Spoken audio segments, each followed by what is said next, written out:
Hey guys and girls, how you going? We're starting up again, continuing on from our last discussion on lighting and video settings, etc. And what I'm showing you right now is my new Ronin setup. Now I've had various lighting rigs on this before. I'll show you a little picture link to when I had the ring light around the camera, and it was actually mounted to the camera body, so everywhere that the camera pointed on the Ronin the light would follow. Now that seemed like such a great idea at the time, and it did function alright, it was workable and did work, but the problem is I found that it was just stressing the Ronin too much. It was also, what it was doing is there's cables everywhere very close to the proximity of the camera, and I was finding it was catching, and I thought it was just going to never work successfully 100%. So I thought the best thing I could do was actually get that light, that ring light, off the actual camera and then just mount it up on a rig, which I've done right here. So as you can see, I've really just got an extension handle, bit of aluminium extension pole and a camera light mount, and I've mounted it there. Now it looks very cumbersome and heavy perhaps. You might think, oh, that's a big unit and that's not going to be practical to have around, but bear with me, right? Because you'll be surprised, it actually is quite lightweight and it's very doable. Now previously I still did have the battery pack down below here. I've got it on a little rail system. That's still a great idea. I love that railing system. It actually creates a counterbalance, you see, because with the weight down here with all the battery here, well then there's no battery power and weight up here. And this of course arm is just an aluminium extension arm, and this light is really just a big plastic bubble with some LED light bulbs in it. Now this thing weighs next to nothing, a couple of 100 grams. Most of the weight is in the rail on the battery, and of course counterbalances that, so again your middle weight ground is right smack in the middle of this Ronin, which is exactly where it should be. And also now there is no extra stress on the actual Ronin's motors or its operation. It's in no way hindered or changing the operation. In fact, the only thing that the Ronin is moving around now is the Nikon Z6 and its small lens. I've got a 35mm prime on right now. I might say the 35mm prime on this setup is actually my go-to lens. I start off with that. If I need to go wider I can, if I need to go longer I can, but the 35 is actually pretty good and it gives the most cinematic effect, I think. If you go any wider, like 20mm, yeah, you get a lot more in the scene and it's a bit smoother perhaps, but you're losing a lot in the cinematic look. So I just really like that 35mm, and I try and put up with it where possible. So on top of the lens, of course, I've got two filters here. So just let me bring this sideways a bit so you can see. As you can see here, they've got two filters. So I start off initially with just an ND filter, ND4, and that just softens the light a bit, darkens it down, because I find when you're filming, at least outside anyway, your biggest issue isn't adding lighting. Your biggest issue is taking down the lighting, because it's usually too bright. These things are so sensitive to light now with their very capable ISO settings that you actually need filters to bring the light down, and especially the highlights and glare. And then on top of that as well, what I use also is a circular polarizer. Now the circular polarizer provides another, say, ND4 in darkening, but more importantly, as you rotate that, you end up with the best depolarization. So you remove all that extra glare and highlighting. So the two combined are excellent. If I find it's a bit dark, I can always take one or the other off, can't I? I can either just leave the polarizer on and only use that, or I can just use the ND if I'm not really having an issue with highlights and glare.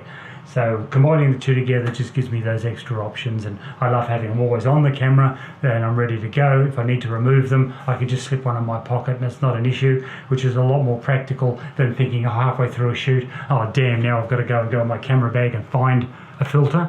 That's very annoying and can hold up production, whereas just to screw one off that's already on, that's very quick to go. So just have a good clean and empty pocket handy to put those filters in so you don't damage them in with your keys or something. That's not going to be any good at all. So that's one thing to do. I like using that. That's a great system to start with, I find. Now the other thing I'm going to mention is the batteries again. We've been talking all day about these Sony NPL batteries and how they're awesome for all your LED lighting needs. And again, this is another brand. This is an Eagle Eyes LED light, and this operates again on the Sony batteries. They're so universal, they're amazing, and they last for a very long time. Now the battery pack that comes with this LED light, this ring light up here you see, is actually a twin Sony battery pack. So this thing here will last like 2 to 3 hours easy with this thing on full power continuously. And as I mentioned before, no one shoots video continuously anyway for 3 hours. What you're doing is usually a couple of minute intervals and stopping and starting. So 3 hours is in real time in video shooting is more like about 8 hours of use. So you'll probably never go through those batteries in a day. Of course, bring an extra couple just as backup in case, but this twin pack here is brilliant and it will last you an extremely long time. If you ever go through that, I'd be very shocked. I never have. So here we have the ring light. It's a 300 LED eagle eyes ring light, as I've said before. It's a great little light because it gives a diffused light. I like the fact that it has a hole through it. This is obviously designed to shoot your camera through it, but I don't use it for that. I like the fact that it gives just a broader and wider dispersion of light. So it's not a little specular pin of light, it's actually a broad, softer light. Again, it has that configuration where the LEDs are in like a clock face pattern, so there's no issues with that banding that I was telling you about with the graphic pattern. That's not an issue here, and it has a nice diffusion panel. Now again, I've modified the standard diffusion panel again. I've cut out a bit of clear perspex and I've sprayed that frosting on again to soften that light where I need. So just let me turn it on first so you can actually see it in operation, you know it actually functions. So what we do first is you actually turn the battery pack on. You may or may not be able to see it, but you can see a little green light there glowing that illustrates that it's on. So when it's off, there you go. When it's on, the little green light illuminates, you know you have power. From there on, we go to the back of the camera and then we just turn it on. Now there's a simple button at the back. Press that, we're in business, we've got light. Right now it's on its slower setting, so that's as dim as it gets. And you can see here the little beads in their pattern. You can see it has both amber and white light beads. So I can have it as amber or as white as I wish it and as bright as I like. So if I just get behind it now so I can see what I'm doing, I hope the sound still picks me up okay. But here we go, I'm just going to crank up the whiteness and you can see that's quite bright and very white. If I turn that down, flick the other knob, you can see how very amber that is becoming now. And of course you don't have to have one or the other. You can of course rig both of them up as strong as you like. And there you go, you've got a nice, sort of say about a 5,000 Kelvin light now. So that's great. That's what my standard go-to when it's on full power. Of course I like to turn it down most of the time because no one wants that in their face. That's quite annoying at full strength, but it's just nice to have the option of having the extra power when needed. Now I'll just turn that off because you've seen it in operation and that's satisfactory. But what else can I show you about this? Well, if you have a look at the back here, there's a little release button here and that enables me to fold that down, bring it all the way back. So should I be say filming in the mode of low mode where the camera is generally facing like a straight line, then I can adjust the light to be facing the direction where I'm actually filming. So that makes a lot of sense.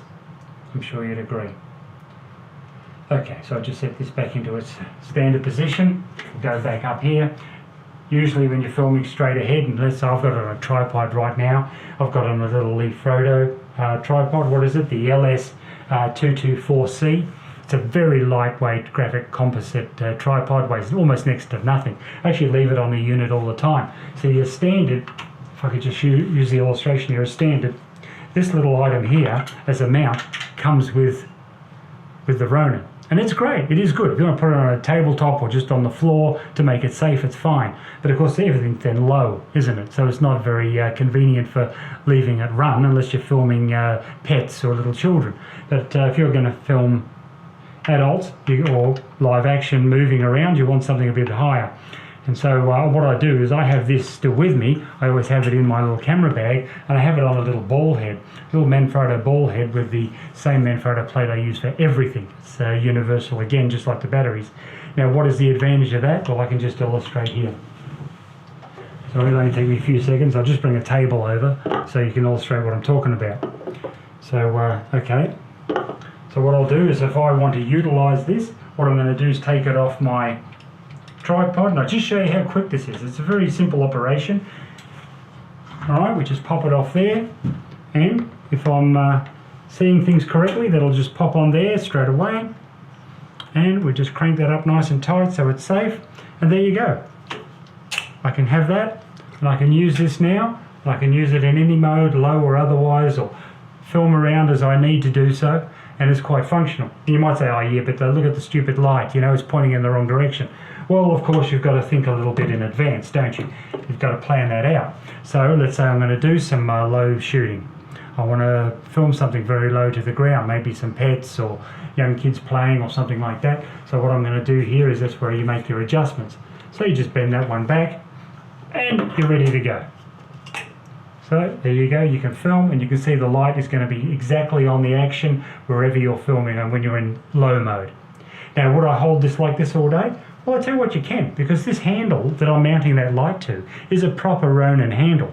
It's clamped around this neck here, and it's only one thumb screw to mount it on, so it's very quick to release. So if I want to get rid of this whole light rig, I just don't need light, it's bright daylight, and I'm outside and it's not an issue perhaps, well then I can just simply undo this thumb screw, the whole thing just pulls off.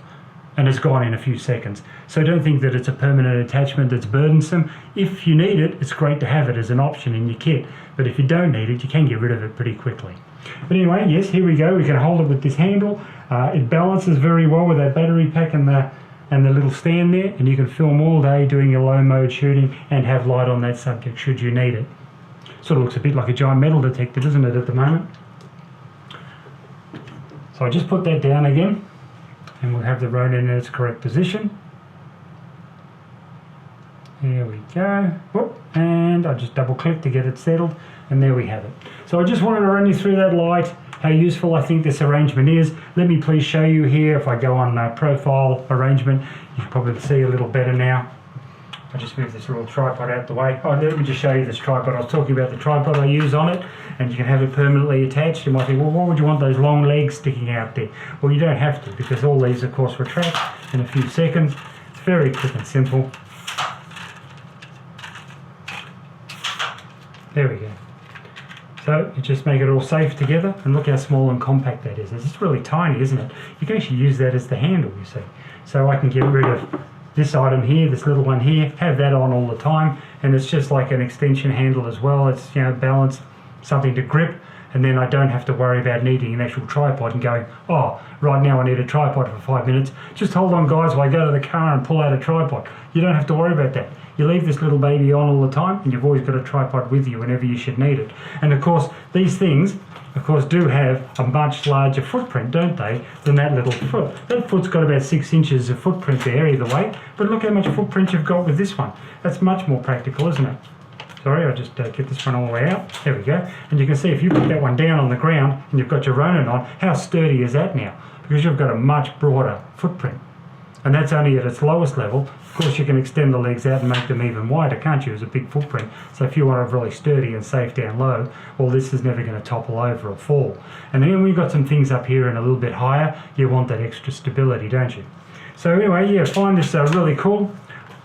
Highly recommend these little tripods. Make sure you get the special graphite composite, carbon fibre, I should say, because that makes it a lot lighter and a lot more tolerable to bring around, without, of course, compromising any strength. So I just wanted to run you through just how easy it is to remove all this gear. Now you might look at it and say it's a cumbersome bit of arrangement. How in the hell are you going to get that all apart in a hurry if you need to? Well, actually, it is actually extremely quick. It's only a few thumb screws to get the whole thing apart. So I'll just illustrate just how quick and easy it is. And I'll start with this battery pack, which is where all the weight is anyway. If you're trying to get it away, that's what you're going to be wanting to use. So let's just have a go at that one. So again, we've just got little thumb screws here. One on that side, one on the other side. We just undo them as a twist, and then what happens is the whole railing system comes out with the battery. It makes no effect on the actual mount of the camera at all. That's all safe and fine, and that's not a problem. So I'll just place that down. You can unplug it should you wish. There we go. And that's safe. And then if we want to take the actual main arm off with the light, again, it's just one thumb screw. If I can just illustrate that as I turn it around, you can see here this whole neck and handle arrangement is mounted onto the Ronin via that neck system. And there we go, the whole thing is off and I'm free of it now. So you can see that didn't take long, it was only a few seconds and the whole thing is off. And now we're back to just a raw Ronin now, aren't we? Ready to go, nice and lightweight. And you can use that anywhere and it's quite compact and inintrusive. So yes, you can strip it down very quickly, get that light off whenever you want, but you know what, I love the light, so you know, why not leave it on? I mean, in fact, you don't even have to take the arm off as I illustrated there. All you really need to do is take the battery pack off, because this is where all the weight is. this thing here is like a big plastic bubble. It weighs next to nothing. And of course, you know, you can take it off in bits and pieces. You can simply, obviously as well, just simply undo this screw here where it attaches, and you can just take the actual light off. You see? And that unplugs and it's all separated. So if you just wanted to take the light off, you can take bits and pieces off as you need quite quickly. Everything is really just one thumb screw away from being off the camera. But it's handy to have these accessories with you. They are very quick, as you've seen, just as quick as they are to take off. They're just as quick to put on again. So if I can just illustrate that, I'll go through the motions of doing that. So here we have, of course, the railing system. That's the first thing we're interested in. So we're just going to pop that railing in. There it is. You hear it just click in. Tighten up the button, little thumb screws. Again, takes just a few seconds. Just make sure they're nice and firm. They don't have to be rocket hard, you know, you're not trying to do it with a pair of pliers. Just thumb tight and that's fine. Okay, so that's nice and secured on now. Now the next thing we want to do is put the arm on. So how difficult was that? Well, very simple indeed. So here we go, you just open it up. It has little notches actually in the Ronin which show you exactly where to position it, and notches in that arm. That all just make sure it's really, really secure. So once you've got it in the appropriate position, it's just a few screws of that little red thumb screw. And again, it has to be firm. You want it on firm, but you don't need it super tight. You're not using any tools to put that on, just your thumb. Now how do we put the light on? Again, it just clips in here. Now I've made this very tight. There we go, but that's because I just like the security of that. Nice and firm, it doesn't move around whenever I position it, and we're just plugging it in. So as you see, there's a little, I'll just turn it around so you can illustrate what's going on here. As you can see in the back here now, you can see with those little thumb screws where I was talking about for mounting the railing. The plug into the light just goes into the back there. Buttons to turn it on and off and adjust your amber and brightness of white. The thumb screw and the arm, look, this is a very, very primitive and basic rig. It is just an arm that is attached with one thumb screw. I've just put an extension pole of aluminium up here to give me a bit of extra height. And then these arms here I find extremely useful. I wouldn't be without those at all. Sorry, I'll just tidy this up a bit too while I'm here, just so it looks a little bit neater and tidier. Plug that in, there you go. And these arms here are actually amazing because what they do is they give you the rest from your arm. So if you're holding it all the time in this configuration, like this, yeah, that's okay, but it can get a little awkward and heavy, whether you're holding it at this handle or the lower handle, and you're doing your low shooting maybe perhaps, or you're holding it up like this, that's okay, but after a while it does get a bit tiring, so it's nice to be able to swap to the two hands, and you've just got your hands in really a different position. You can actually dig them into your ribs, and that's helping to support the weight too, and it just makes it a little bit more comfortable and gives you an option for when you're holding it. Because you know what, holding anything in just one position all the time does get quite annoying. The other thing with a rig with a little bit of weight to it is when you're holding it in this position, like a side saddle sort of arrangement here, what's happening is a lot of the weight is going on one arm. This one forearm here is really holding the majority of the weight. This one's almost like just a counterbalance, and that can actually get quite exhausting on that one arm. So by being able to have the two handles, it just gives you the chance to distribute the weight a bit smoother, and it's really good when you're walking along because it's almost like a giant, it's like a fifth dimensional shock absorber now. As you're walking along, you've got two arms that are relaxed and they're taking all the spring in your step. So it just it's like an extra axis in your stabilization. So having the two handles are great. Of course, sometimes you're going to need to use the buttons to do whatever you need to do, but that's all right. You just need to do whatever you have to do.